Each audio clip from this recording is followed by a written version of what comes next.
Welcome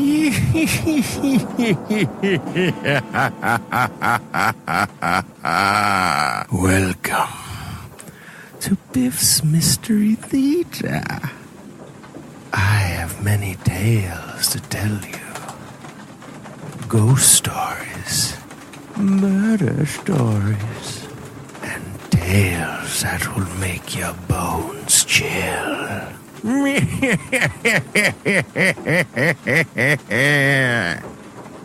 Join me, won't you? For Theater of the Mind, where you always have the best seat in the house.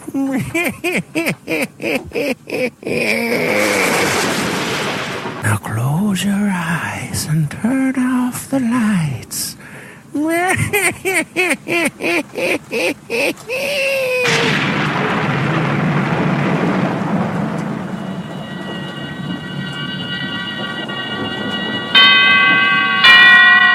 Suspense.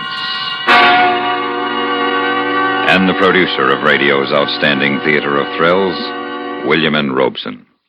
Considering the bad time the Spanish conquistador Pizarro gave the Incas of Peru some 400 years ago, you can hardly blame them for leaving a few booby traps scattered around the Andes.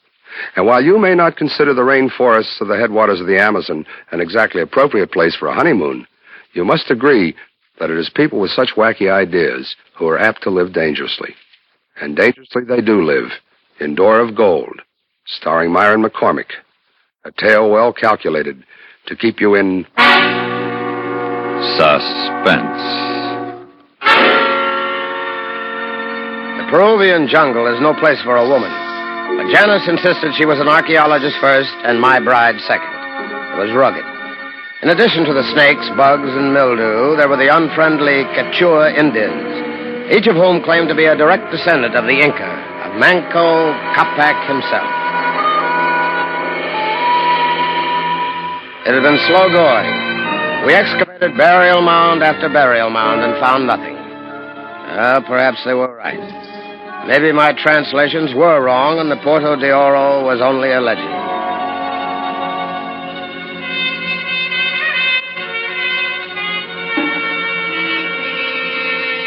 We had only one native guide, a sullen Indian named Juan. So everyone worked. Dr. Clayton, myself, even Janice. Inside the mound that morning, I could hear old Dr. Clayton and Janice chipping away. Suddenly, Janice shouted. What? What have you... Finally. The Porto de Oro. Congratulations, Philip. You were right. Professor Wellman's translation was in error. Well, it's bound to make you famous, old boy. You realize that. Oh, Phil, I'm so very pleased for you. They'll have to listen to you now. I say, look, even Juan is impressed. Si, senor. For many lifetimes, my people have... Este muy magnífico. Es el Porto de Oro. This burial mound was built against the mountainside. Like all ancient Inca structures, a marvel of shaped stone and grooved rock. Fitted so neatly no mortar was required. We had torn down a section of the wall facing the mountain until the door was revealed. A door that glittered dully after Janice used chemicals to dissolve the corrosion. There was no mistaking it. Embossed on the metal was a rising sun, its rays throwing streamers of pure gold across the panel. Is there anything in the inscription that would indicate how to open it? Well, let's see. It says, light to the seeker comes through the shafts of God. Well, that makes everything clear. Oh, patience, child. Your impressions, Philip? Well, you see where the sun slants through the cracks in the stones up there? You see? Yes. Well, it hits the wall in two places. I say. So they're the shafts of God.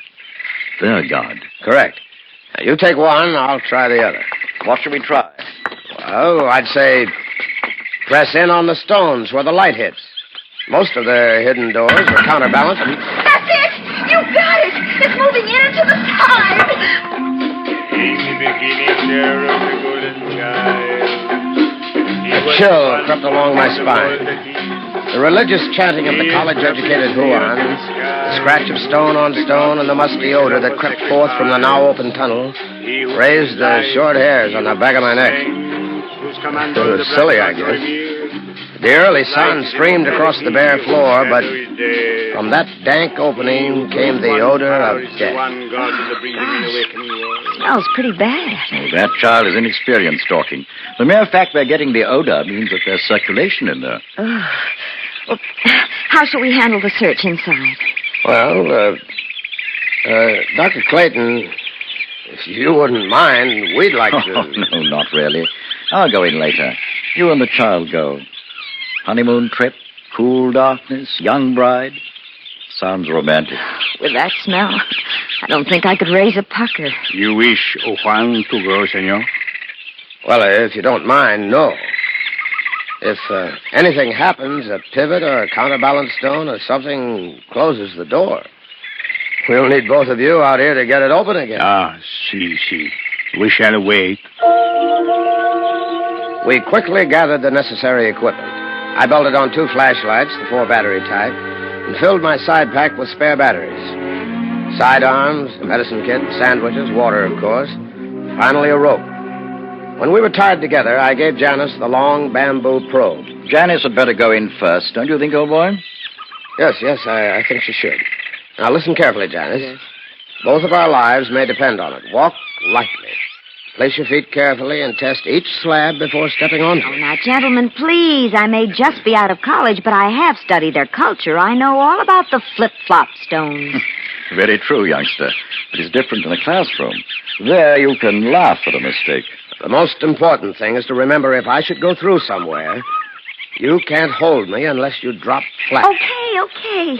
Let's go before I lose my nerve completely. Go on. Okay, senor. I brought up the rifle so you and Dr. Clayton can keep an eye out for unfriendly natives. If anything should happen, fire 2 shots. Si. Vaya con Dios, senor. Y senora. Go with which god, Juan? Oh, the Christian one, senora. The sun god. He would not like it. We moved slowly down into the slanted passageway. Nervously, Janice stabbed at each of the fitted blocks with a long probe, while I mapped them, numbering them on our chart. The corridor slanted upward again, and the entrance was gone. We were alone. Suddenly, block 87 swung from under her, and she dropped through. Janice! You all right? I don't know. Can you reach your flash? I think... Yes, I've got it. What's down there? It's not too deep. Maybe 30 feet. Okay, hold tight. I'll pull you up. There you are. See, Daisy? Oh, we're lucky that pivot stone didn't close. Oh, Phil, hold me close. That's better. Darling. Just think what this means. We'll make Professor Holloway and that entire bunch at the university crawl when we get back. No money, no official recognition, and all those so-called scholars peering down their noses at us. You wait. It'll be a pleasure to make them eat their words. Yes, darling. Meanwhile, will you please mark that darned 87 block red? We went on, skirting the still tilted lip of the pivot stone and inching forward. Twice more, we located swinging traps, the second over a swiftly moving stream. That was why the air was relatively good. Suddenly, Janice stopped, yanking on our connecting ropes. Phil, I don't like the feel of this block. What's the matter? Well, it's no pivot, but it's not solid. It feels like it wants to give downward. Counterbalance, maybe? Don't put weight on it. Let's work around it and see what's beyond. Why, is that a door? Yeah, some kind. That may be what Block 590 controls. You game? To try it? Sure. We went back to block number 590 on the chart. Janice lay flat, and I stepped gingerly on it. Sank about a foot, then the hollow thunder reached us. The pressure caught us a moment later. Phil, what was that? Afraid to think. Put your hand down near the tunnel floor. Yes. Feel anything? No. Why? Should I? No, I'm afraid not. We've lost our air circulation. Oh, Phil. Probably means 590 closed the main entrance. Maybe Juan and Dr. Clayton will open it in a minute. Yeah, maybe. Well, we'll go on a bit. Perhaps that second panel opened at the same time. Don't you think we ought to go back? Why? We can't open it from the inside. They'll either get it open or they won't. We crept along silently until we reached the second door. It had not moved. Remembering the entrance, we fumbled with the stones on either side, but they didn't work. We found the combination by accident. None of the stones helped, but when we moved to either end of our rope, preparing to go back, both blocks moved downward slightly, and it opened. Oh, Phil. They can't hurt you. They've been sitting there for over 400 years. You mean they were trapped here? In their own hidden passage? No, it was the bidding of their sun god. They sat there until it no longer mattered. How awful. Yeah, in one way. Yet in another, rather magnificent. When Pizarro raided their city in the sky, what gold they had not thrown in Lake Titicaca was brought down into this tunnel, and they stayed to guard it. Phil, put your arms around me until I stop shaking.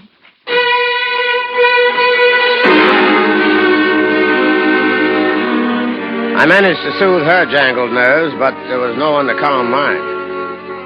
Where was the confounded air circulation? The minute the outer door opened, we would feel it. Surely if Juan wasn't tall enough, Clayton could rig something for him to stand on, or was there something else?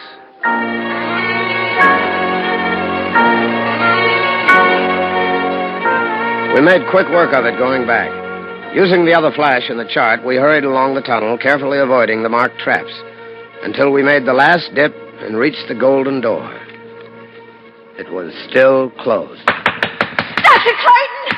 Dr. Clayton, open the door! Save your strength. That door is 2 feet thick. Clayton! We're back. Can you get it open? Juan! Dr. Clayton! Can you hear us? Si, senora. Juan here. Juan! Where's Dr. Clayton? The two of you can get this open. Very sad, senor. The good doctor, he has had an accident. An accident? What kind of a... Oh, never mind now. Go get help. Open door. You hear? Si, Juan here, but he cannot do this. Cannot? What do you mean? From nowhere, the sun god closed door. You, his guest, he would not like if you leave. Juan, stop Dr. Clayton from sacrilege. Juan! Please! Juan! What's that noise? What are you doing? Sun god not one passage found. Juan must rebuild wall.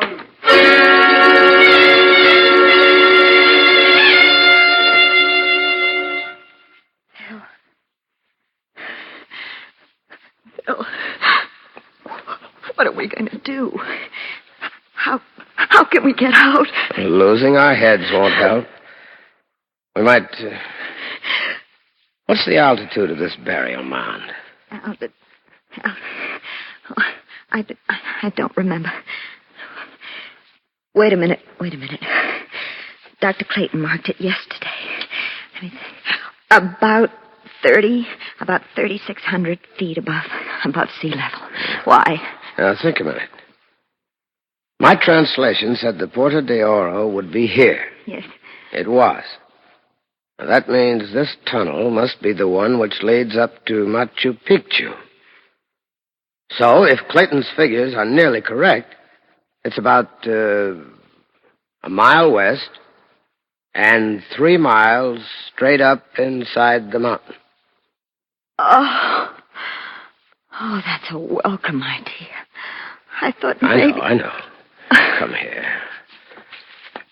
Honey, we mustn't ever give up. We're both trained. We studied the ancient Incas.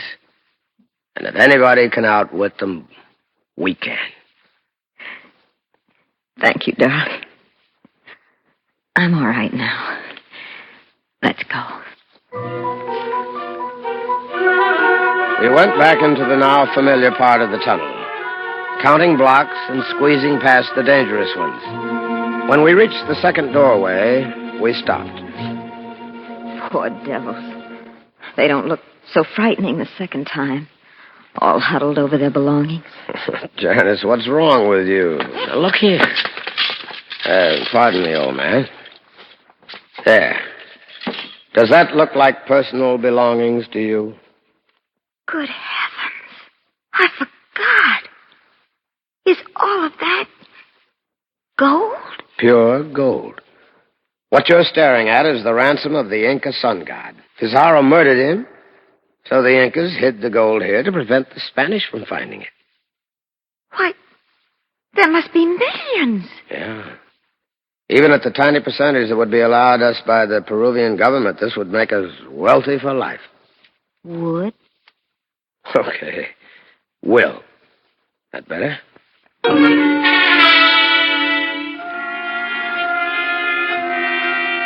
It was hard to keep the note of doubt from creeping into my voice. The gold had been here 4 centuries. Why? Well, it didn't make sense unless...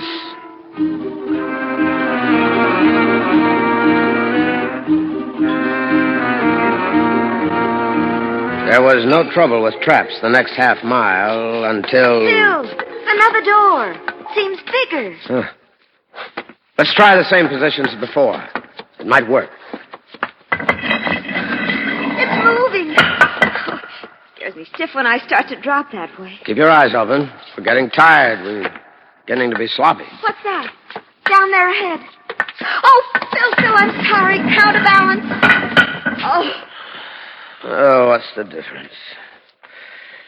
May as well have that one closed, too. I doubt if we'll be back. Up, until it seemed as if our legs must drop off. And then, suddenly I heard Janice slump to the steps ahead. Janice, you all right? I guess so. There's another door. Use the light. Yeah, sure, honey. Now rest yourself. Oh, no. What's wrong? It was all there, right in Almagra's diary. All I had to do was read simple Spanish. No, I've got to be clever and find the Porta de Oro anyway. Phil, that isn't a door? No, it's not. In the diary, Diego Almagra wrote, "Their gods were angry and the mountain shook." Look, you see that step? It's sheared right in half. Earthquake. Right. When the quake struck, it shifted the other half of the tunnel. Maybe 200 or 300 feet one way or another. This is a dead end. Oh, no! It can't be! You're trying to frighten me! Phil, don't kill around! Officer, please! Please, Phil, this isn't funny! Stop that! You hear me? Stop it! Right now! Going to pieces won't help.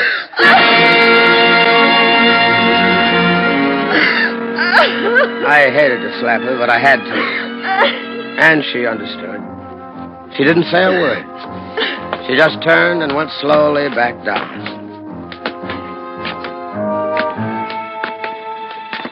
It seemed hours before we reached the bottom of the stairs.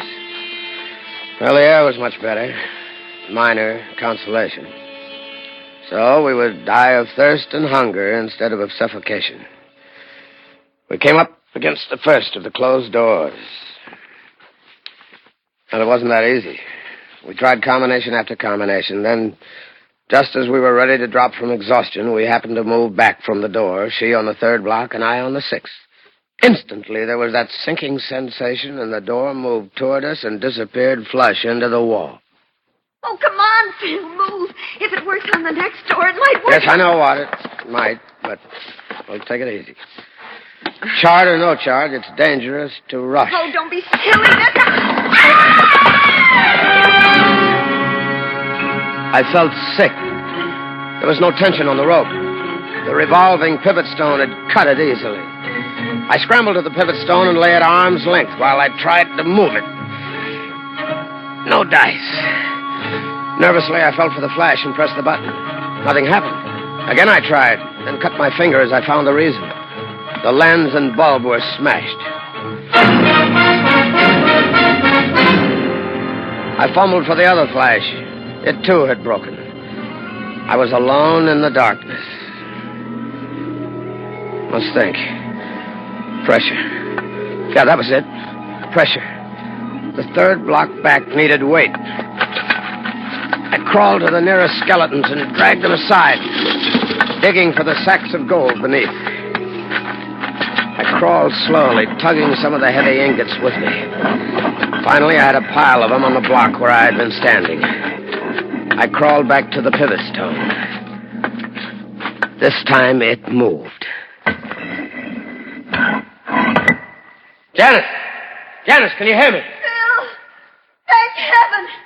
Turn the flash down here and let me see. Can broke when I tried to stop your fall. Both of them. Are you hurt? I don't think so. I landed on a bunch of our friends. Is it deep? I don't think so. Janice, what's wrong? Don't know. It had eyes. It's gone. Can you get the rope down to me? Can you estimate how far? Wait. I've got the match tin. Wait. There. Can you see me all right? Yeah. Now, you're lucky. There's quite a pile of them. I'd say 15 feet. Stay still. I'll rig something. I took the remainder of the cord, fortunately, about 9 feet, and tied my belt to it. I added my shirt to the upper end and lowered it through the half-moon opening. Janice, light another match. Okay. Now, here. Can you reach that? Yes. I've got it. Easy. I've got my shirt on this end. Just take your end and square knot the two. I can't. Oh, God. No. There. It's together. Are you ready? Don't try to help. I want to get hold of the belt before I really pull. Easy. That pivot standing straight up. Don't touch it. We might not be so lucky a second time.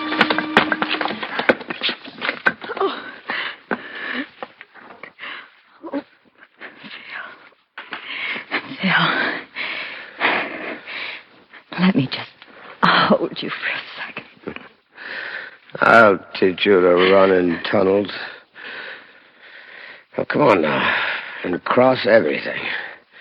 We've still got a chance. That's all it was. A chance. We edged down the tunnel in the dark, staying close together now since the rope was gone. We tested everything carefully, then found the second door. It was a thrill to stand on the third and sixth blocks and feel them move.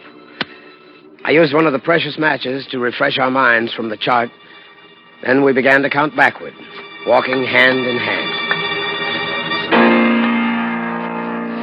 15, 14, 13, 12, 11, 10. This is awful.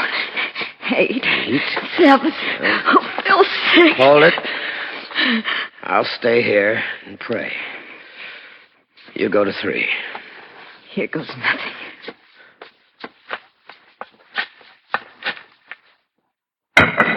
It's opening! Come on!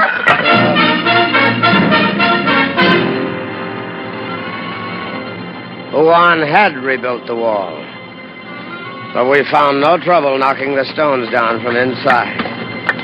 At last we were free.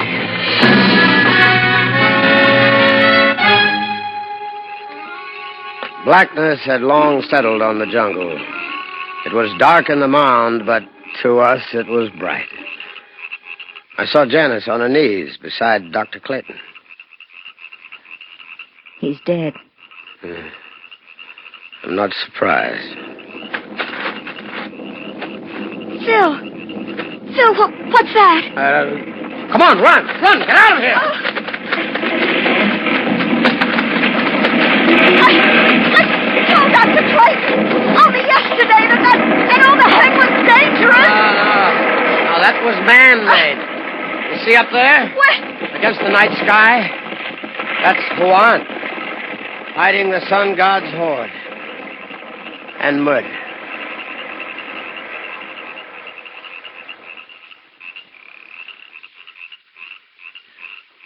We didn't even get a little smidgen of gold. With Dr. Clayton gone, they'll never believe your discovery. Forget it. Let them keep on believing Wellman's translations. Me for Cusco and home. Coming? Try and stop me.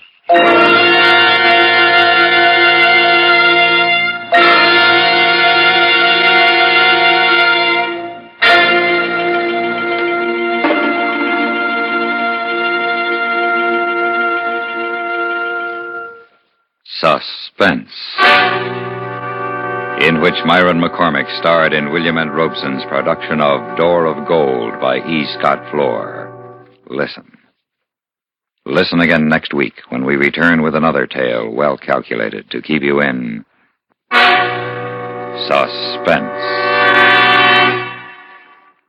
Supporting Mr. McCormick in Door of Gold were Shirley Mitchell as Janice, Jay Novello as Juan, and Ramsey Hill as Dr. Clayton.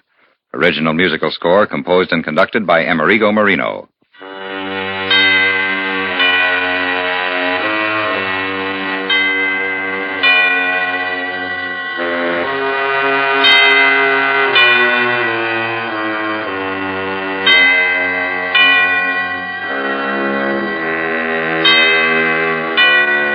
You'd think that jewelry worth $100,000 would shine through a concrete wall. But later on today, when yours truly, Johnny Dollar, tries to locate a boodle of missing gems, the sparklers seem to be lost in darkness. Johnny Dollar, however, is an insurance investigator. For all that his work is adventuresome, he has to work for a living like anybody else. And where those missing gems are concerned, he cannot take no for an answer. For thrill-a-minute listening, follow him to the end of the Templeton Matter, when the next thrill-packed episode of yours truly, Johnny Dollar, comes your way over most of these same stations a little later on in the day today.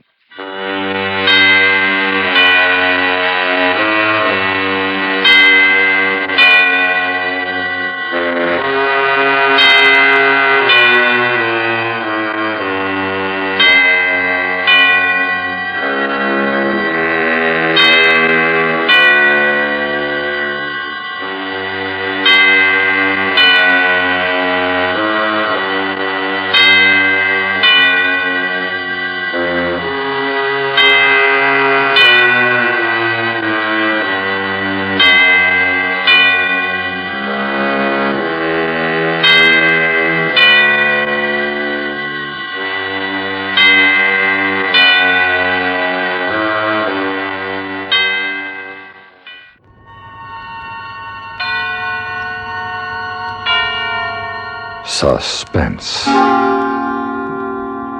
And the producer of radio's outstanding theater of thrills, the master of mystery and adventure, William N. Robeson. Talent is an elusive and mystifying phenomenon, and one of the most curious things about it is that it manifests itself in the most unexpected places.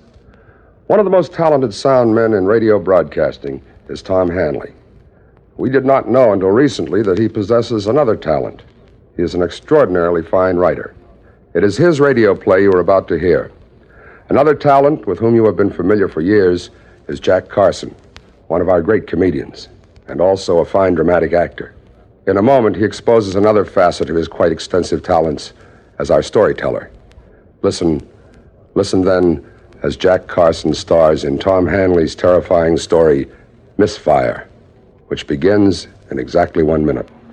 Now, how many of you have heard a doctor lecture on the lining of the stomach and what you're doing to it? Well, you may think this line of gab is only for you. Why, son, doctors have been telling Americans this ever since we became a nation. Like a fella come up to me the other day and asked about that great American Mike Fink. Say, is it true that Mike once ate a buffalo robe? Certainly, and with the hair on it. Well, why did he do that? Well, you see, Mike drank so much whiskey that he destroyed the coating of his stomach, and the doctor told him that before he could get well, he'd need a new coat for it. Mike thought that over and made up his mind that a buffalo robe with hair on it was just the thing. So he sat down and swallowed one. He could drink any amount of whiskey after that, and that's a fact. Folklore belongs to every nation's legendary past, and I guess we Americans have our share of some tall ones. And now,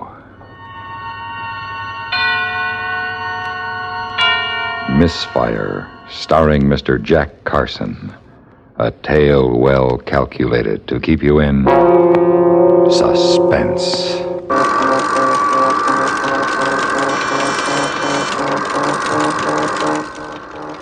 Ground zero, somewhere on the desert. We are inside the cab where the bomb, this one called Jackhammer, awaits the impulse from control point 14 miles to the south. Electronic gossips hum and throb their chatter about the health of the patient suspended 500 feet above the desert floor. But the unfeeling machines neglect to mention a human factor this morning, an imprint of carelessness. A small metal wrench jammed in the track of the electronically controlled door.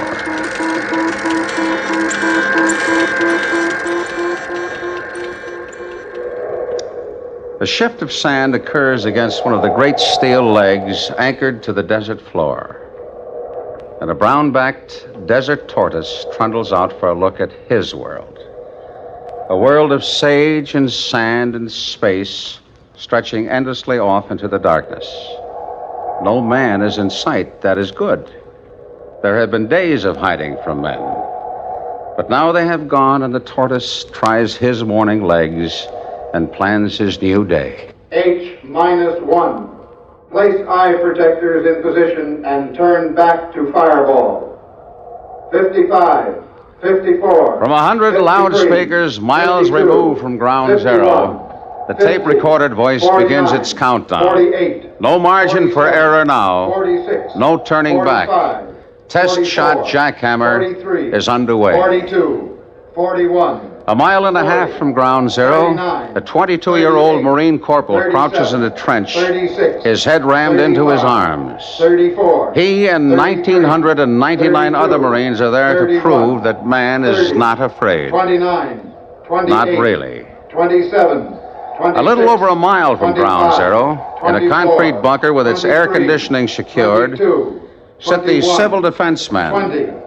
They want to know what chance their cities will have 17, against the day that 16, must never come. 15, 14. At control 13, point, men sit 12, silently, watching 11, instruments designed to tell 10, them how efficiently 9, Jackhammer does its 8, job. 7. And the tortoise slumbers 6, across his front 5, yard in search 4, of breakfast.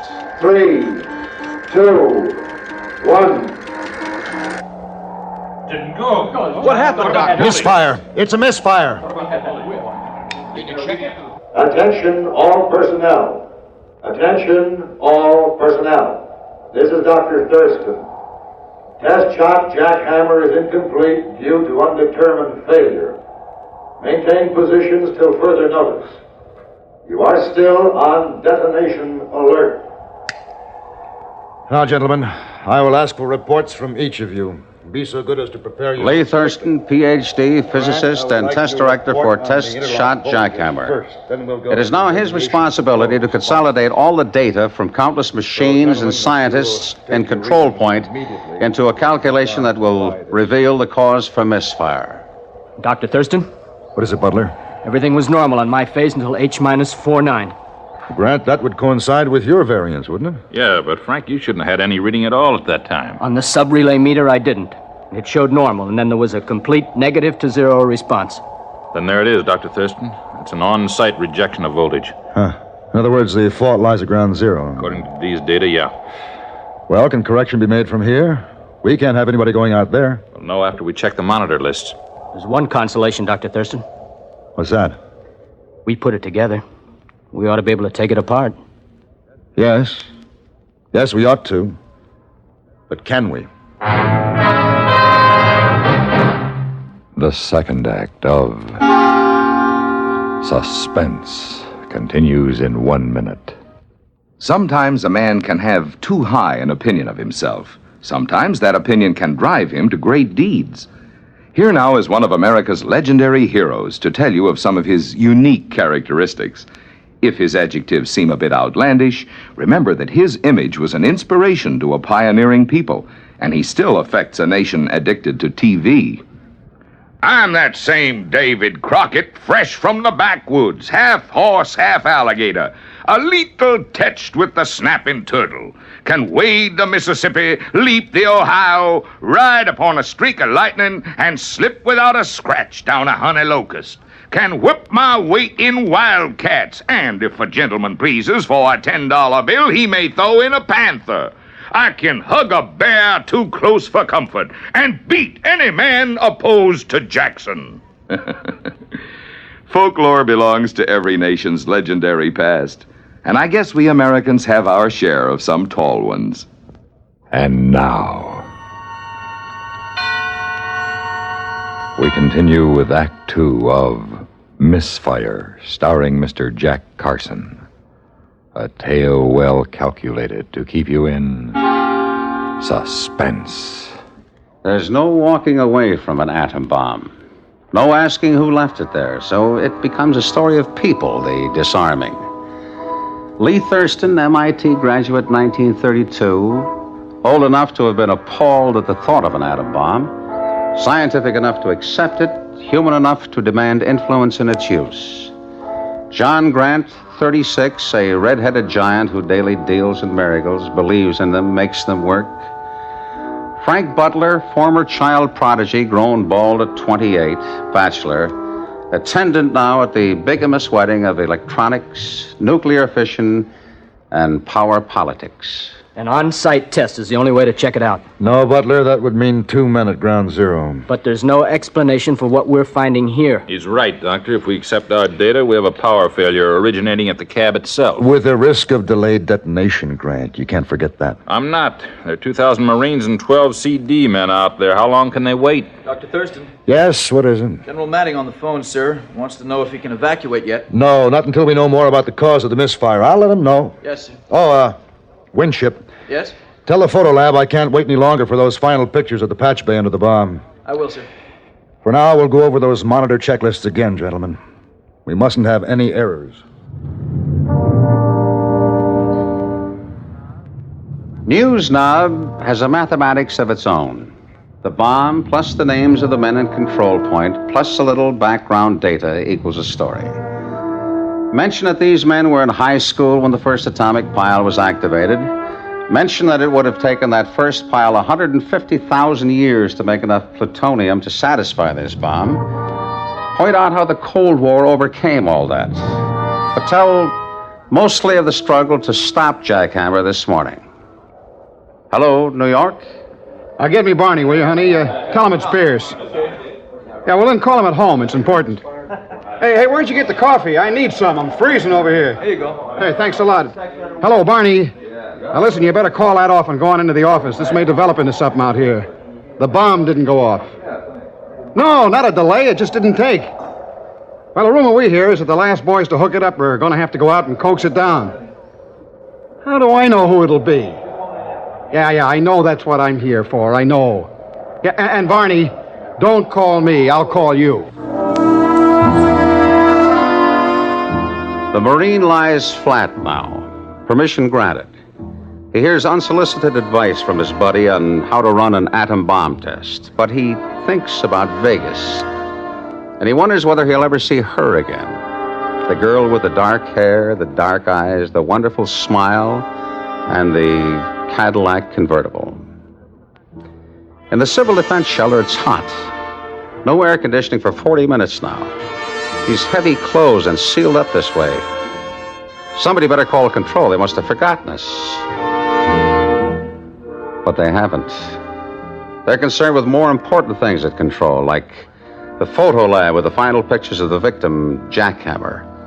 Pictures of the bomb with its viscera displayed, A to B and yellow to ground. The proper circuit for agony. Well, this one's okay. This one's all right. The pictures show the patch cords are all okay, Dr. Thurston. Oh, wait a minute. Just a minute now. We've always assumed that if we got power to the site proper, that it would go on to the bomb. Of course. The door to the cab completes the circuit. Voltage to the door, voltage to the bomb. All right, then. What if the voltage didn't get beyond the door? Oh, that's impossible. Our monitors show the door completely closed. All right, but what if it didn't? For some reason. What reason? What could go wrong that wouldn't show on the monitors? I don't know, but it's got to be out there. Let me go check it. I can't order anybody out there. I'm asking to go. I'll go with you, Frank. No. Well, if anybody goes, it should be two. You'd need a phone line during the climb in case we found anything here. You'd need test equipment, tools for opening the door manually, radiation test gear, and a wrench. That disconnect would have to be made immediately, Frank. A wrench? What's the matter? You look ill. No, nothing, sir. I've had no sleep, I guess. 500 feet and no power for the elevator, Frank. I'll go with you. All right. But I ought to go alone. Act 3 of Suspense follows in 1 minute. Do you know the Social Security benefits to which you will be entitled when you separate from the service and take a civilian job? Here's a tip from Social Security. When you open an account at a store, a special record is usually started for you. When you get a Social Security account card, a personal record is also started for you, using both your name and the number of your card. To be sure your Social Security record is correct, it's a good idea to check your Social Security record every few years. To get a statement of your earnings from the Social Security records, you can use postcard form 7004. This form is yours by writing to Social Security, Department 15, Hollywood 28, California. That's postcard form 7004. And now, we continue with Act 3 of Misfire, starring Mr. Jack Carson. A tale well calculated to keep you in suspense. The afterbirth of darkness is light, the insipid gray light of a desert dawn. The night animals scurry homeward, and the day things begin their minor motions, and slowly it begins. The gradual creep of light and warmth across the land, till its source explodes in the vastness of the desert. There it becomes the sudden kiss of heat, heat that warms, heat that kills, and the in-between heat, the heat that expands. Man's product, the awkward wrench, lies in its cramped position on the tower. Having severed the connection to the bomb, it tries to make amends by stretching, ever so slightly expanding, encouraged by the heat of the sun. The electronic condensers on the door await their cue, metal on metal, and the blinding concussion that has no beginning nor any end. And the tortoise, unaware, accepts his gifts from the land and goes in search of his image. I better go up first, John. No, you got to man the phone. I'll start first, open the door manually, and check for radiation. Then you shoot in and disconnect the thing. All right. Hey, John? Yeah. You think we'll ever get off the tower? We may never get on it if we sit here and talk. Let's go.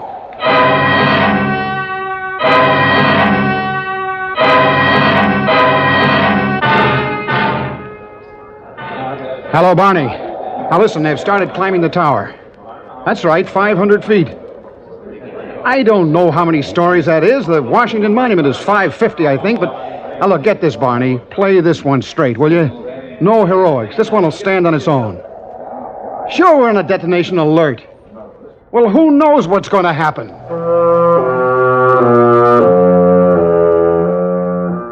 The fear of falling. It never goes away. It only becomes conditioned to the environment. And 500 feet straight up has no relation to man. To look down or not to look down, this becomes the problem. And what do you look at? The eyes of the man below you? No. They reflect the fear of two men. The expanse of dry lake, do you look at that? No. It shimmers in the coming heat, brings on the dizziness. Do you look inside yourself at the fear of God? You might look there, that might help. But for the most part, you climb. You lift each aching limb after the other. One platform after another. One after another. Rest a second, Frank. How you doing? Okay. How much further? One more platform, Frank. Just one more. It's murder. There's one consolation, though. What? Going down. We'll have power to the elevator afterwards, and we'll ride down. Maybe. If there is an afterwards.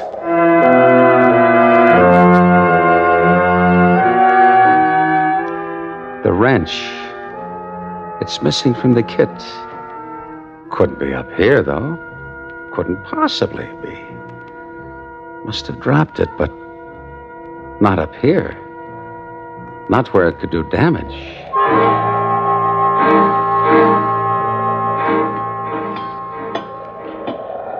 Better get on the phone and tell Dr. Thurston we're here. Okay. Dr. Thurston? Dr. Thurston? Yes. We're at the top. Good. Have you found anything? Grant is at the door now. We'll make a manual entry as soon as we can. Good. Frank, tell him to read the voltage sheet on this door. I don't think it's completely closed. Check the voltage sheet on the door, Doctor. Hey, Frank, come here. What is it? Yes, hello. Were you talking to me? Hold it, Doctor. There, can you see it? Here. Look, from here. There's a small wrench. Oh, no. It's wedged in the door there. You see it? John, it's mine. That's my wrench. I must have dropped it when we were up here arming the bomb. It can happen. Look, through the glass. It severed the detonation circuit. That's what happened. But it completed the door contact. Sure, that's why the monitors didn't show it. Good Lord, Frank, look how close it is to making contact. John, that's going to go any second. Take it easy now. Move and shade that thing. Heat expansion will set it off. How's this? Give me the phone. Dr. Thurston. Dr. Thurston, can you hear me? Grant, is that you? Now listen carefully. We've found the problem. A small hand wrench has been accidentally dropped into the door track. Good Lord. Now, apparently it severed the detonation circuit, but it's so close to making the contact now that we've got to have power to the door. Not while you're there. Come off the tower. We'll open it. No, you don't understand. The door condensers are already loaded with enough power to detonate the bomb. Well, is the wrench above the contact? Yes. Then opening the door will drop the wrench and set it off. Look, you got to give me power, just enough to make the door jump. I'm putting a pair of pliers on the wrench. I'll yank it out as soon as you loosen the door. What if you miss? I'll never know about it. John, you got to do something fast. The sun is Thurston, moving. you've got to. You can't leave us like this. I can't risk it. Try to get back. No chance. Now, if you could only see it. All right. I'll do it. Winship, give me ground zero power on my count. Just do it. I can't explain now. Grant? Yeah. Are you ready? Yes. Grant, I'll give you a 10-second count. Make it 5. All right, 5. Now get a good hold on that wrench. 5. 4, 3, 2, 1. Is that it, Grant? Grant, are we out of it? Nice going, John. We're out of it, Thurston. We're out now. The bomb can't go off.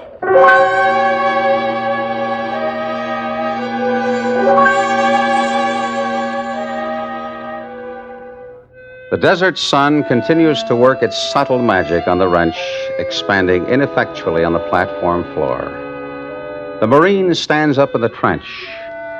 The CD men emerge from their steel shelter to the relative chill of the desert heat.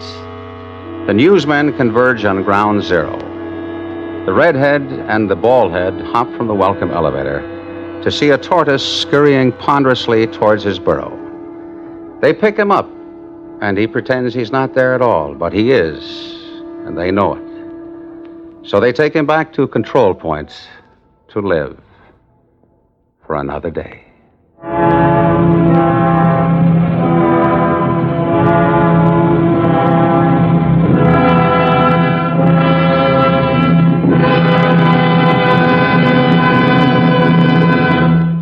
Suspense,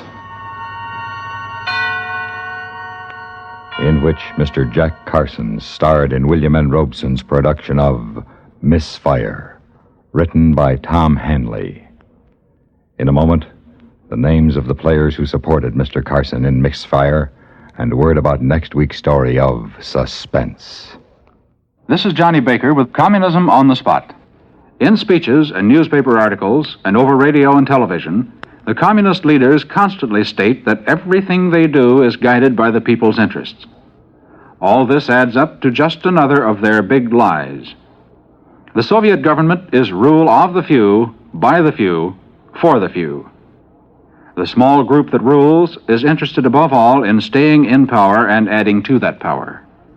Its members treat the masses as pawns to be moved around as they see fit. The people have only one right: the right to do as they're told by the small clique which makes policy and gives the orders. Supporting Mr. Carson in Misfire were John Daner, Barney Phillips, Sam Pierce, Eddie Firestone, and Norm Alden. Listen. Listen again next week when we return with Miss Margaret Whiting in The Well-Dressed Corpse. Another tale well calculated to keep you in suspense.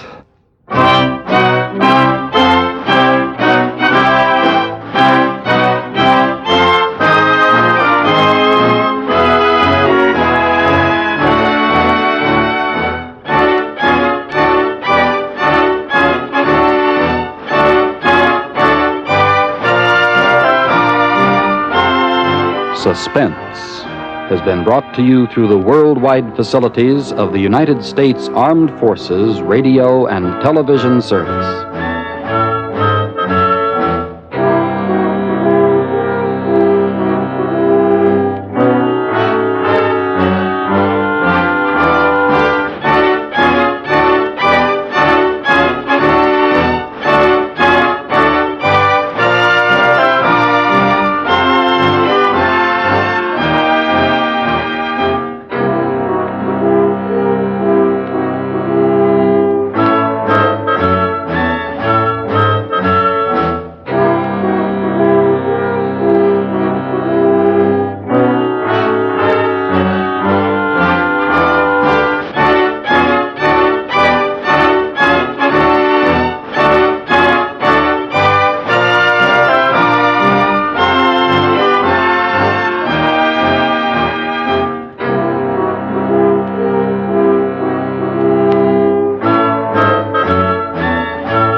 Suspense.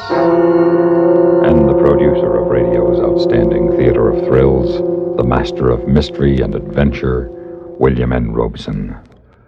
Boy meets girl, boy loses girl, Boy gets girl.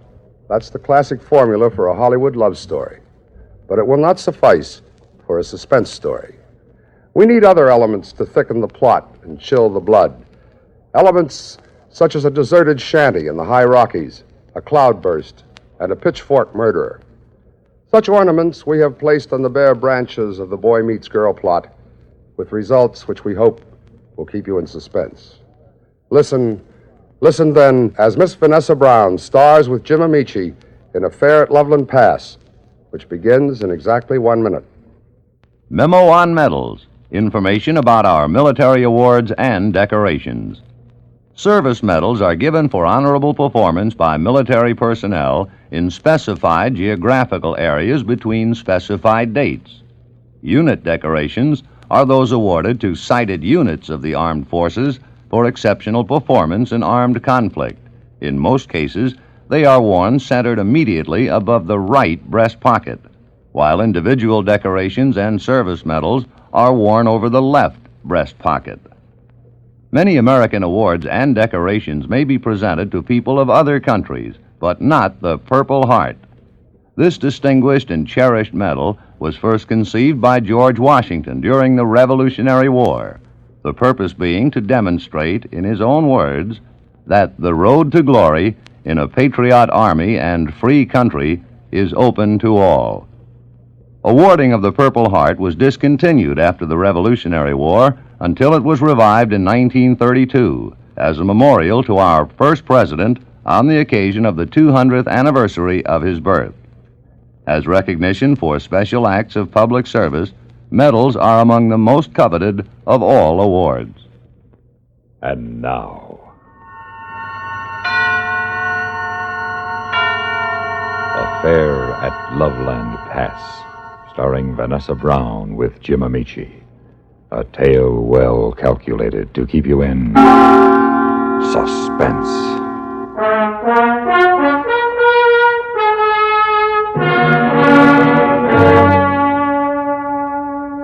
Now, I'm not exactly what you could call a rugged outdoor type.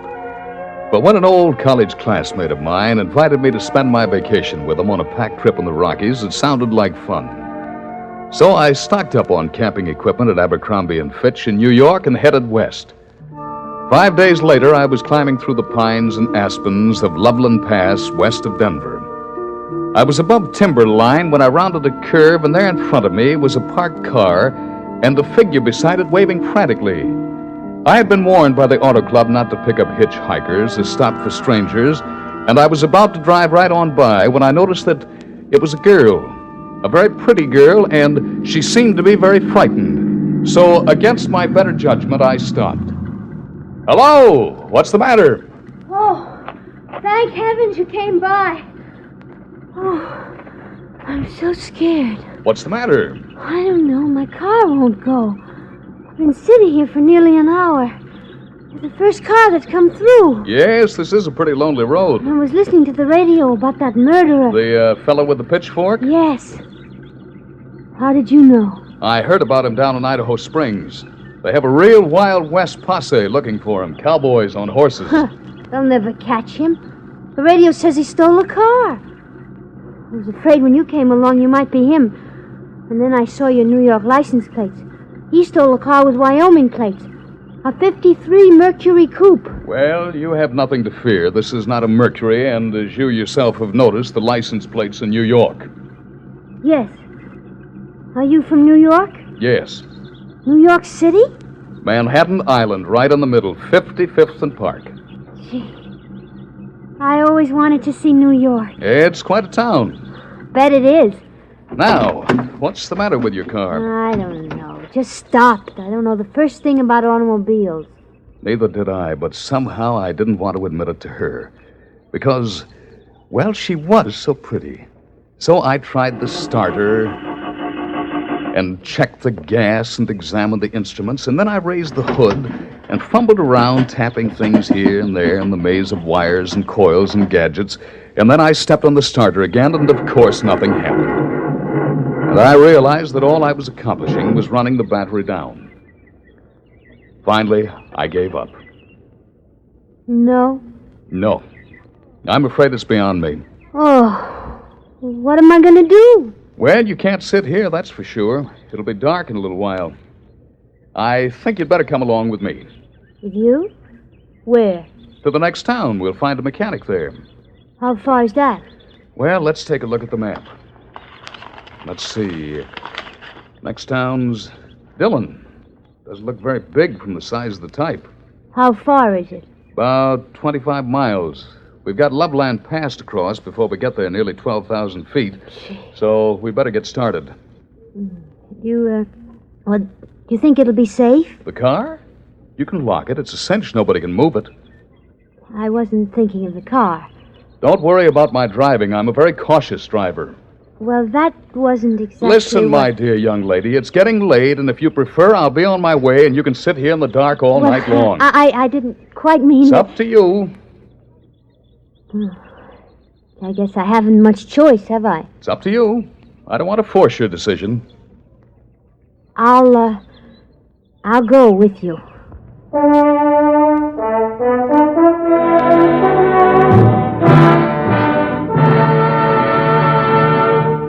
In a moment, we continue with the second act of Suspense. A couple of 1,000 years ago, the ancient sage Diogenes remarked that all things are in common among friends. Well, he didn't mean that only material goods were in common among friends, but that they shared their troubles as well. For a long time, the United States Armed Forces have been a friend in time of need, during fires, floods, and pestilence all over the world. Many peoples of the earth have come to believe in the friendship which the U.S. military personnel have spread for so many years, and the calls for help they answer in time of personal emergency, a response which has always been immediate. Not long ago, a Korean Buddhist nun was suffering from beriberi, an advanced form of acute malnutrition. But she was living in an isolated monastery deep in the Korean hills and valleys. Her sister nuns contacted the nearest Army Signal Corps relay station, and wheels began turning. In no time, an Army helicopter landed at the station's helipad. American soldiers carried the stricken nun to the copter. She was flown to a waiting ambulance and whisked away to the hospital. Her recovery was rapid, thanks to the United States Army, her newfound friends. Army helicopter men helped in many other ways. Over the 108 islands of the Ryukyus that spread from southern Japan to northern Formosa, Army helicopters are constantly whirling their blades as they hop from one island to another on missions of mercy. They bring food donated by American women on Okinawa, or they bring vital medicine to save a life. They also bring friendship and understanding and freedom, the right of all men everywhere. And now, starring Vanessa Brown with Jim Amici, Act 2 of Affair at Loveland Pass.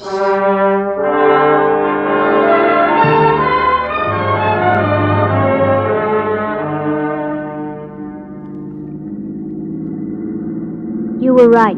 About what? You're driving. I feel perfectly safe with you. Thank you.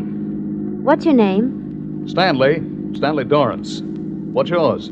Pauline Weatherby. People call me Polly. Well, I'm glad to meet you, Polly. Thank you, Stanley. My friends call me Stan. I'm glad to meet you too, Stan. And what were you doing up here in the mountains all alone? Well, I came out from Chicago with a girlfriend to take an art course in Colorado Springs. And we wanted to see some of the scenery before we went home. What happened to the girlfriend? The day before summer school was over, she got word her mother was sick. She had to go back to Chicago by train. And you decided to see the scenery all by yourself? Yes. But gee, it's scary. What, the scenery? No, the scenery's beautiful, but when something happens to your car, that's scary. Sure it is. Where are you going? Durango. I'm supposed to go on a pack trip with some friends. Uh-oh. What's the matter? It's beginning to rain. Oh, it's probably just a summer shower.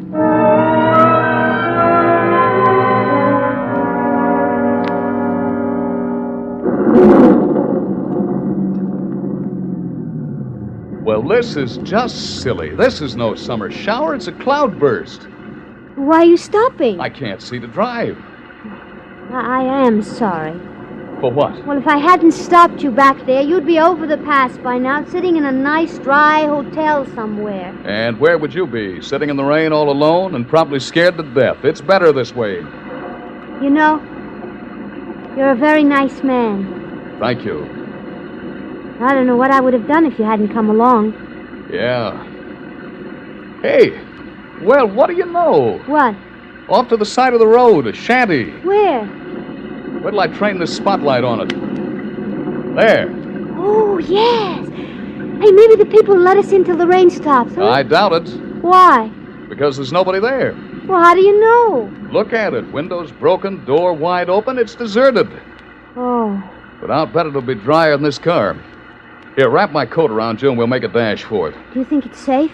Sure, why not? Well, I don't know. It's scary. It's also dry. Come on.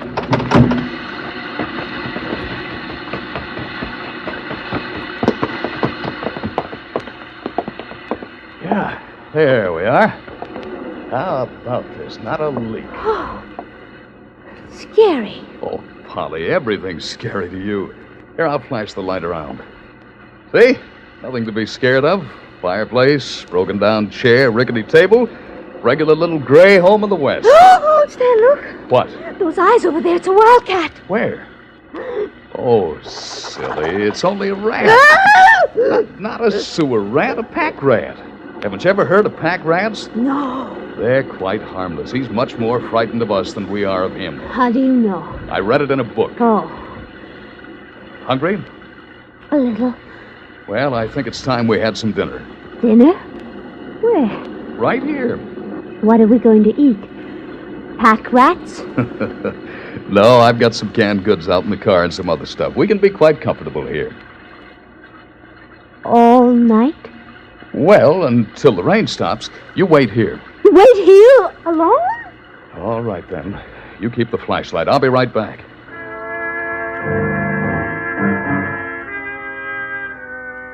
It took me 2 trips back to the car to unload the gear, and I couldn't admit to Polly how desperately I needed the flashlight.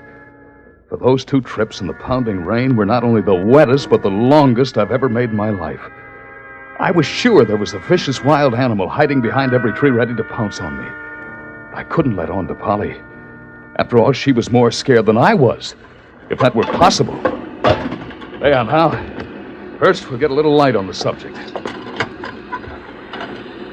There. Oh, a gasoline lantern. Oh, how wonderful. Now, a little music. Oh, no, don't tell me. You got a radio? Yep. Battery job for occasions like this. Police have erected roadblocks throughout 5 states in an effort to apprehend Big Red, who this afternoon pitchforked and killed the foreman at the Lazy R Ranch near Bailey.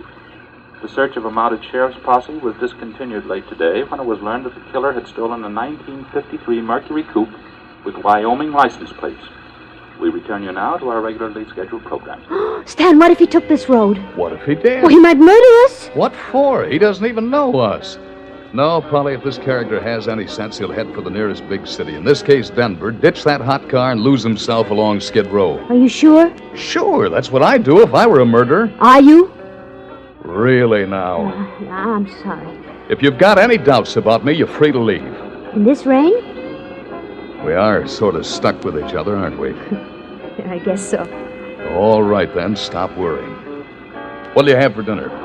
Beans or beans? Beans will be fine.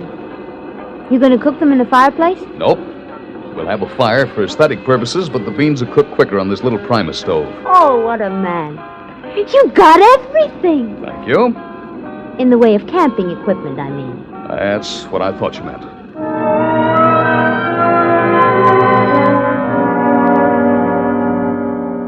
More coffee? No, thanks. Oh, it was a wonderful meal, Stan. I don't know when anything's tasted so good. Mountain air. You were hungry. It's funny. What? I'm a city girl. The biggest place out of doors that I know anything about is Lincoln Park in Chicago. I get jittery when I'm not walking on a concrete sidewalk within earshot of a traffic jam. here I am in the middle of the Rocky Mountains, sitting in the firelight with a man I've only met a couple of hours ago, and somehow it seems to be all right. Of course it's all right. And in any case, it's a situation we've got to make the best of. What are you doing? Setting up the cot. What for? You? You mean we are going to spend the night here? Looks like we'll have to. Now look here, Stan. Don't get any ideas that Oh, for heaven's sake, Polly, don't you get any ideas. There we are. Now, nice eider-down sleeping bag on top of the cot, and you'll be as snug as a bug in a rug. I don't think this looks quite right. Who's watching? Where will you sleep? I'll just curl up here on the floor.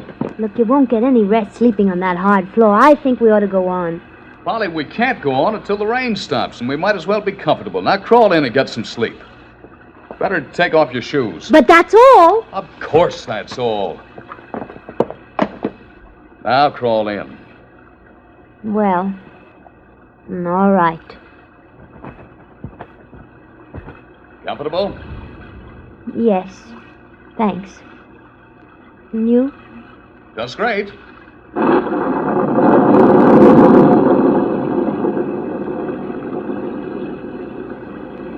Stan, Yes? have you got a gun? What for? Wild animals. No, silly. What will you do if a bear comes sniffing around? He won't. How do you know? This country's too civilized nowadays. Why, they even have a television tower on Lookout Mountain where Buffalo Bill is buried. Oh.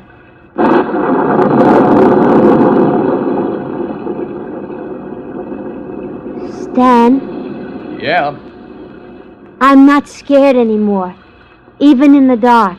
that's good. You know why? Why?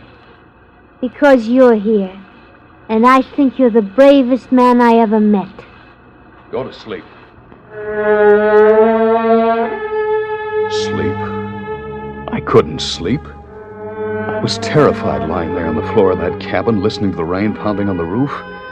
I was uncomfortable and cold, and I thought morning had never come. But I must have dozed off sometime, because I was rudely and abruptly awakened by the hideous scream of a mountain lion pouncing on me.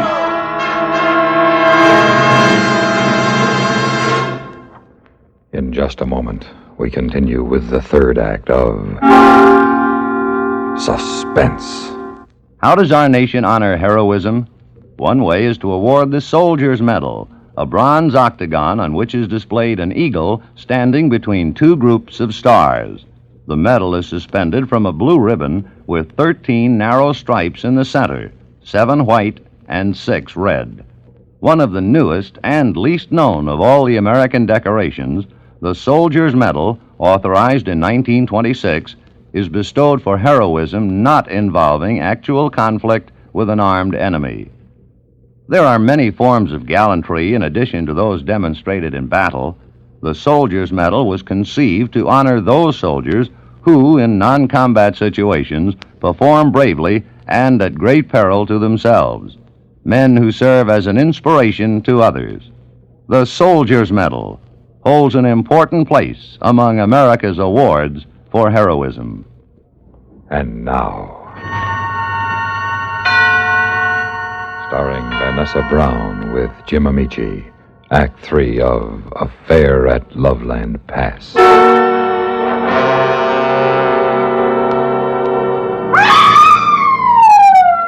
I was sure I was being attacked by a mountain lion until I realized that it was fully clothed.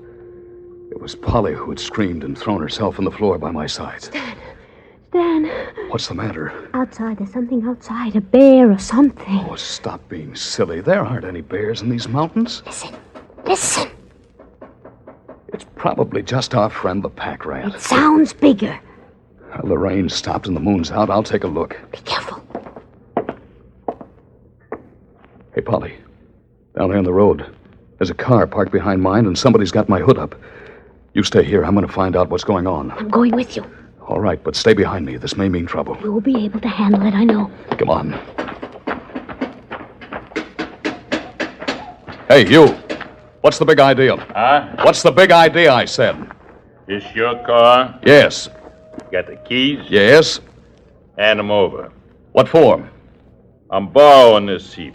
I was just trying to bypass ignition, but since you got the keys, you'll save me the trouble. Now hand them over. Stanley's got a gun. Hey, well, what a break.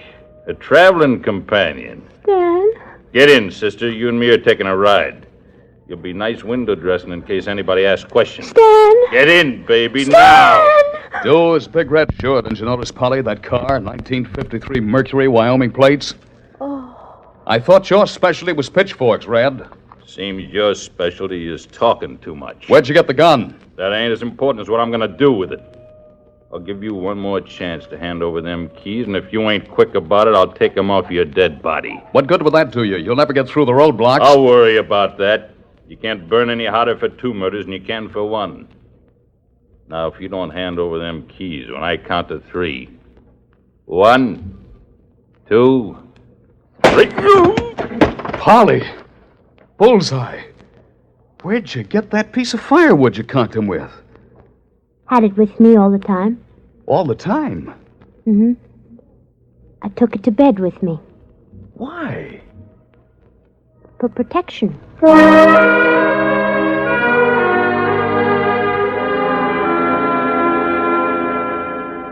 Well, you two young people are to be congratulated. Thank you, Sheriff, but it's really Polly who should get the credit. He'd have plugged me if she hadn't conked him on the noggin. Still, it takes a lot of courage to stand up before a dangerous killer like you did. That's not all, Sheriff. You should have seen him in that cabin. He went right off to sleep on that hardwood floor without a thought for mountain lions or bears or anything. Oh, well, I tried to explain to her, Sheriff, that there aren't any wild animals in these mountains anymore. What? Well, there aren't, are there? Why, the bears come down and raid our garbage cans almost every night. They're a pesky nuisance. And up there near that shack where you were, my deputy Luke Johnson shot a 150-pound cat just last week. Sheriff, I wonder if you could get me a glass of water. I feel a little... Why, sure. You just sit there quiet. I'll be right back. What's so funny? Well, then you were scared, huh? Just a little bit? Terrified. Every minute. Oh, darling, I'm so glad you're human.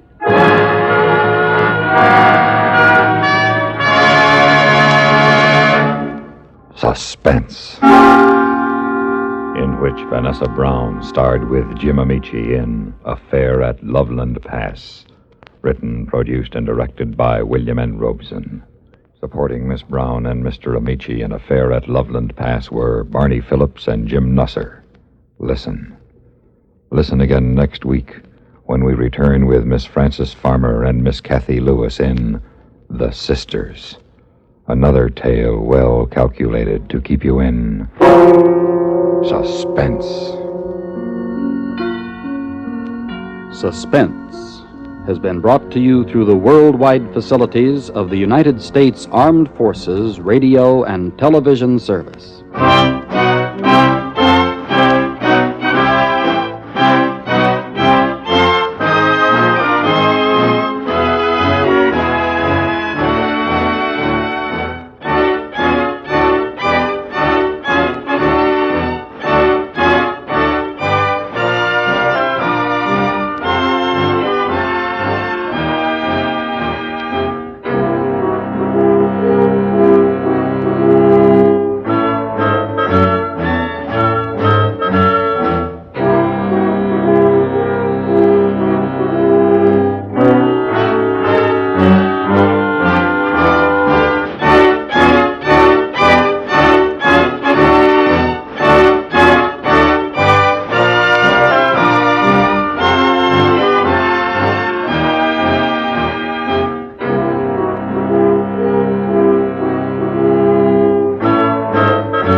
Suspense.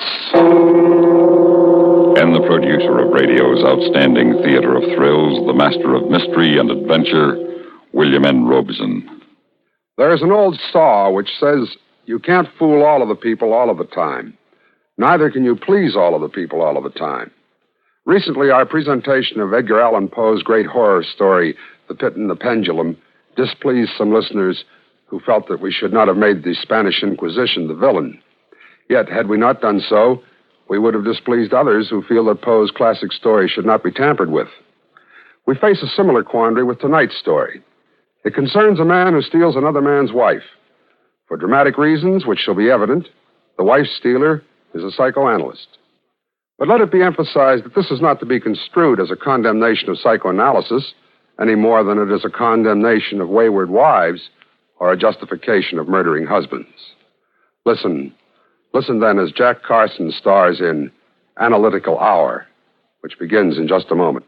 Now, Analytical Hour, starring Mr. Jack Carson. A tale well calculated to keep you in suspense.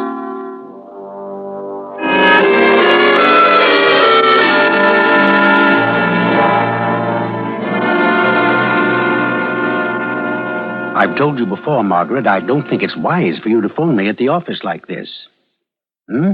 He's acting strangely.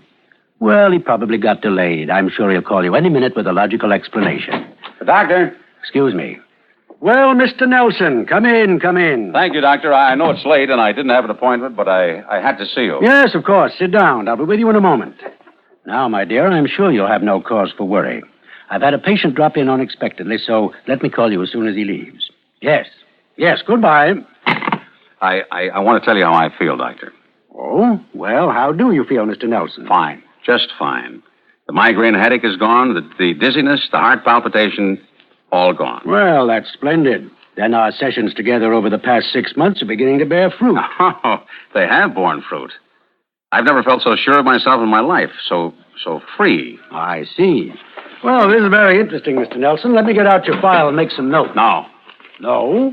Well, why not? You've exhibited remarkable improvement, and I'd like to put it into the record. After all, this is the data from which prognosis is made, and if it isn't complete... Close it up. Well, all right. What I have to say is between you and me, man to man. If you wrote it down, it might... it might be used against me. I don't follow you. Well, a doctor, especially a psychoanalyst, never discloses what a patient tells him, but if it's not in writing, it would be your word against mine, wouldn't it? Really, Mr. Nelson, What time is it? Nearly 7. Has your nurse gone for the day? Yes, she left an hour ago. Good. Then we can, we can get down to cases, can't we?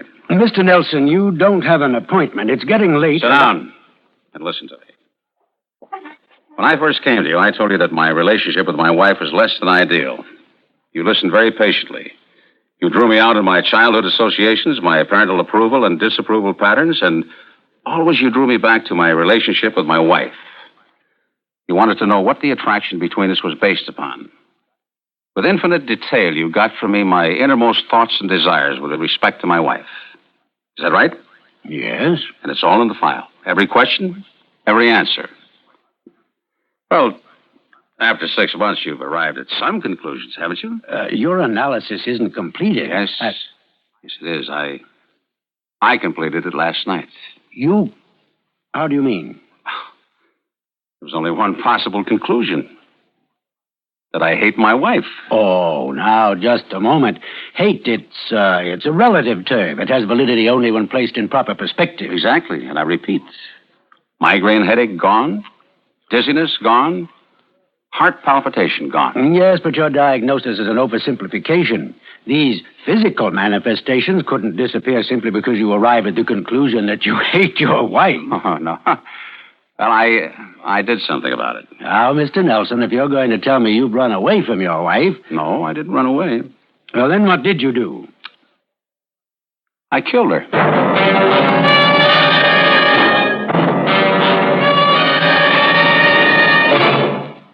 And now, starring Mr. Jack Carson, Act 2 of Analytical Hour.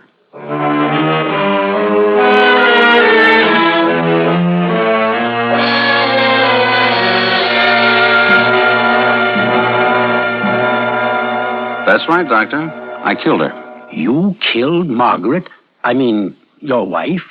But you couldn't have. Why do you find it so hard to believe? Well, but no man in his right mind will kill another human being, no matter what the provocation. A few minutes ago, you said I was an intelligent man. You are. You were. Wait a minute. When did you say this happened? Last night. Last night? Uh-huh. I see. Now, surely you realize that if you have committed murder, it's only a matter of time until the police will be searching for you. Of course. Well, doesn't that concern you? Not in the least. Then if you have no intention of running or of hiding, you should give yourself up right now. No, not yet. Why? We haven't finished our discussion. Mr. Nelson, what have we to discuss? Murder as a solution to a personally untenable situation is not acceptable in the eyes of society. At first you were startled, Doctor, but now you're giving me a lecture on the ethics and morality of murder, as if we were having a disinterested conversation in logic. Could it be that you doubt I killed her? If you say you did, why should I doubt you? Your reaction. Reaction is a key word in the medical and psychiatric fields, isn't it? Yes. Then why are you taking the murder of my wife so lightly? I've had years of professional training, and I'm not going to panic just because a patient tells me he's committed murder. Telling you is one thing. Your believing it is another. If you believed it, under the circumstances, I think it would ruffle your professional calm. All right, I don't believe you. This is a mental quirk. It's an aberration, a figment of your imagination. Is it? You haven't committed murder. Oh, undoubtedly you wanted to, but you've substituted the desire for the fact. The pattern's perfectly clear. Now, I'm going to shock you, Mr. Nelson, because we've reached the point in your analysis where shock will be of the utmost value to you. All right. And then I'm going to recommend that you take legal steps to divorce your wife. Get rid of the physical cause of this fixation of yours, and eventually you'll achieve a normal mental outlook. Is that clear? Yeah, perfectly. But not very logical. Why not? How can I divorce a woman who is dead? Your wife is not dead. You know, I was wondering when you'd tell me I should divorce her. It's too bad you waited so long. Oh, stop it. Can't I convince you? You're imagining all this. You're playing games with your mind. Now, if you continue like this, it could lead to permanent insanity. Now, listen to what I'm going to tell you. I'm listening. When you walked into this office a few moments ago, I was talking on the telephone. Is that correct? Yes. I was talking to Margaret, your wife. She is alive, Mr. Nelson. Quite alive.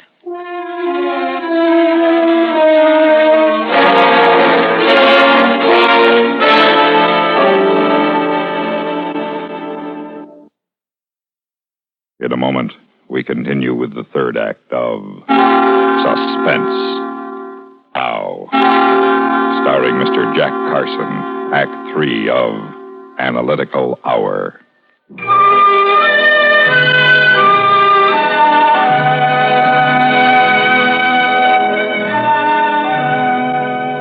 I tell you, Mr. Nelson, your wife is alive. I know. You know? Well, perhaps I didn't know what I suspected it. Good heavens, man, I've just told you your wife is alive. I have positive personal knowledge that this is a fact. Now, doesn't that make an impression on you? Yes, it makes an impression on me, but not in the way you think. You still persist in this hallucination that you've committed murder. You called her Margaret. I beg your pardon? My wife. You called her Margaret.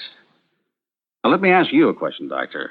Do you always refer to the wives of your male patients by their first name? Well, I used it for emphasis. Mm-hmm. For emphasis. During the past 6 months, you have referred to her as Mrs. Nelson or your wife, but never as Margaret. Now, suddenly, for emphasis, you call her Margaret. What are you driving at? Your reactions are becoming less professional and considerably more human, Doctor. I'll tell you what I'm driving at. Officially, you met Margaret just once. 6 months ago, when we both came here to set up the series of appointments for me. If you'll remember, it was Margaret who thought psychoanalysis would help me. She's the one who selected you, and for a very good reason. If you're insinuating... I'm not insinuating, I'm telling you. There never has been anything wrong with me that couldn't have been remedied by an honest wife, a feeling of marital security. But she's destroyed that with your active and willing help. You know what you're saying. Certainly. My wife and you are lovers. You have been for months, even before I met you. All right, let's drop the doctor-patient relationship. Suppose I were to admit it. Suppose I asked you to get a divorce, not for psychiatric reasons, but so I could marry Margaret. Would you do it? No. It's too late. Why? Look, I'll admit everything you say. Margaret and I have been in love with each other for nearly a year. We thought we'd kept it a secret from you, from everyone. I honestly thought if I could take you far enough in analysis, I could get you to realize that she is not the woman for you. That you aren't and never would be really happy together. You can't tamper with emotions this way. You're not God. No, but I'm human. So you are.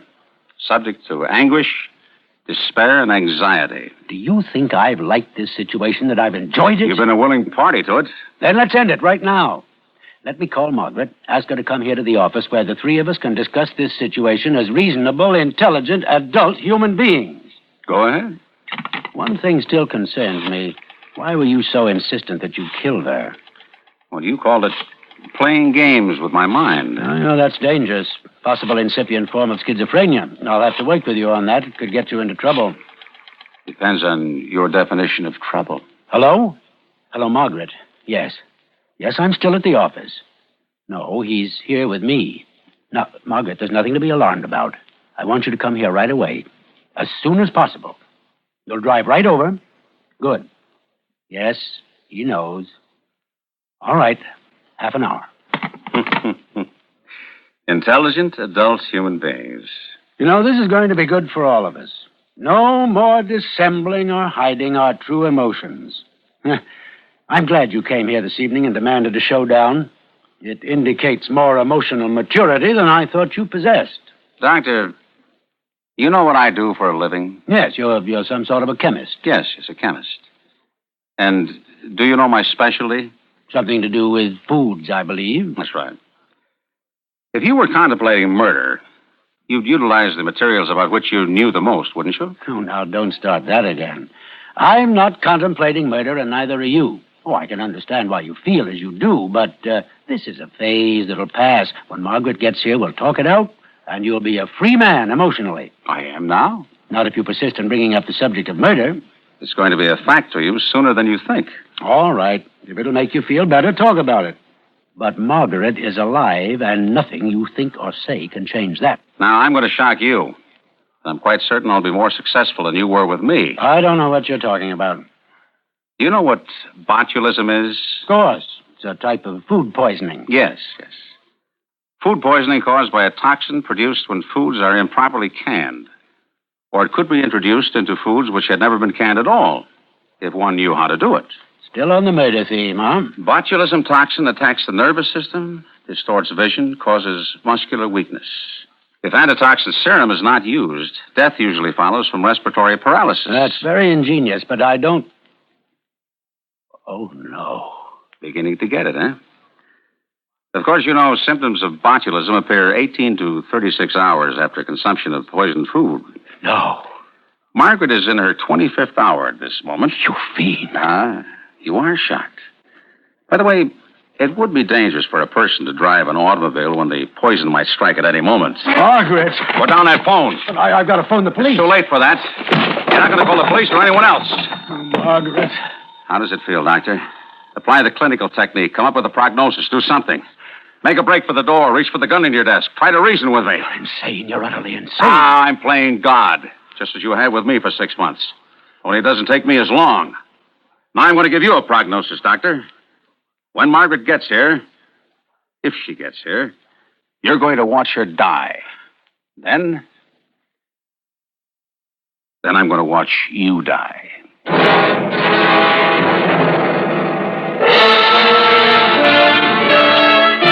And now, starring Mr. Jack Carson, Act 4 of Analytical Hour.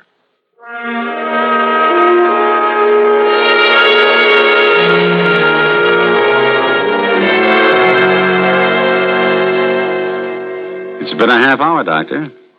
It doesn't appear Margaret's going to make it, does it? Are you going to let her die just for the sake of vengeance? Vengeance? That's a relative term, like hate. And hate is a relative term. You said so, Doctor. But premeditated murder... Murder is not a relative term. It's final and irrevocable. I prefer it to wife-stealing and deception. I could only... But you can't. What's the matter, Doctor? Having a little trouble breathing? You poisoned me, too. Ah, of course. I'll kill you. I'll kill you with my bare hands. And now you speak of killing. Less than an hour ago, you said no man in his right mind would kill another human being, no matter what the provocation. Are you not in your right mind, Doctor? My arms. I can't raise them. Ah, the poison is working. You devil. Would you like to hear how it was done? Last night, Margaret attended a club banquet, or so she told me. But you and I know that she had drinks and hors d'oeuvres with you in your apartment, and then the two of you went out to dinner. Is that right? Yes. It was the hors d'oeuvres, special kind you both like so well. You keep quite a supply of them in little glass jars. It was easy for me to introduce the botulism culture while you were out. I believe someone's in the outer office. Margaret. She seems to be having some difficulty. Margaret, run! Find the doctor! Margaret! Hello, my dear. Sorry.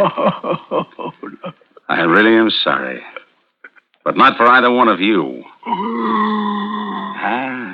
Respiratory paralysis, Doctor. The final stage. You won't get away with it, you. I want to thank you for calling her over, Doctor. It works out even better than I had planned it.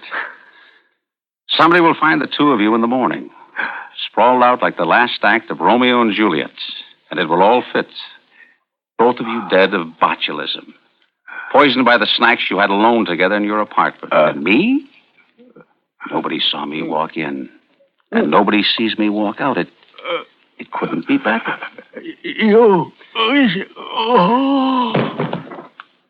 Goodbye, Doctor. Hey, is anybody in there? Who is it? Police. Police? Did a woman come in here? What woman, officer? She was driving like she was drunk. Ran through 2 red lights. She came in this building. Is that her, officer? Yeah. What's the matter with her? She's dead. And him? He's dead, too. What do you know about this? Enough. Enough to hang me.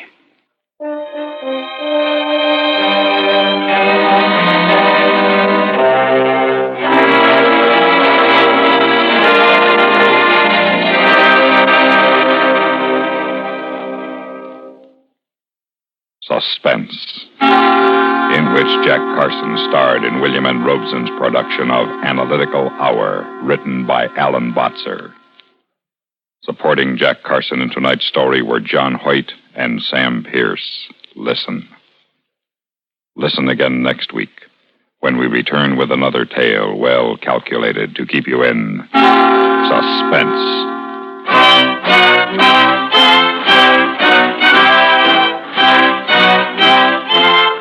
This is the United